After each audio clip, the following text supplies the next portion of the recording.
In this video, we're going to be working with some Rhode Island data to create a fishnet in preparation for looking at correlation between, or calculating some correlation coefficients between some different point data sets.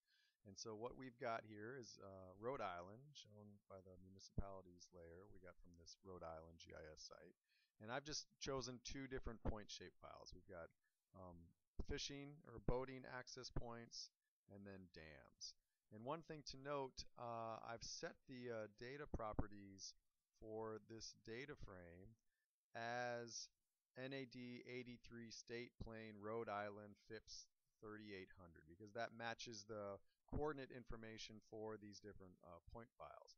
And this guy's located within, it's kind of buried, it's within NAD 83 US feet, which is within the state plane system, which is in projected coordinate systems. I'll just say okay there, because you'll have to set that for your data frame. And again, that's under View, Data Frame Properties, and so on. But what we're interested in doing is we're interested in understanding, what's the relationship between the fish boat access points and the dams. And this is just a dumb example from Rhode Island, but we could be interested in the relationship between what would be a good example.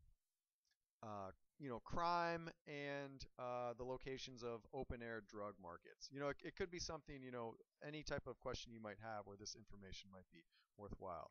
To do that, we need to break the environment down into individual cells that we can say, do we have presence or absence, or how many, dams do we have in this cell versus how many fish boats do we have, fish boat access points do we have. And we're going to do that by using this tool, Create Fishnet. So you can tool search for Fishnet, create fishnet, and it brings up this table here.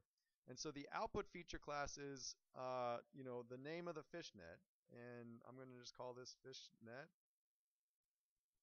test X. You can use a good name.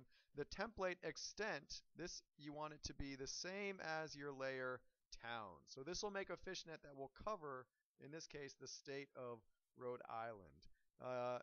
In addition, we want to set the cell size, and this is important. This is in the units of your map, and since the units of our map are in feet, if I just put 1 foot by 1 foot in terms of the cell size, that would be amazing, right? We'd have way too many cells. So I'm actually just gonna write a number here. I'm gonna make it 10,000. So the cells, the boxes that are made will be 10,000 by 10,000. And it's called a fishnet for a reason. You'll see when it's done. And then by default, we're just going to put zeros in here because it'll calculate the number of rows and columns for us. We do not want to create label points, and we want to go to a polygon geometry type. So I'm going to say OK here. It's going to be thinking. And voila, we've created this fishnet. And that means it's this sort of array of boxes here. And then we can do some calculations to figure out, in each of these boxes, how many dams and how many access points for fishing and boating are there, and then we can create our correlation coefficients.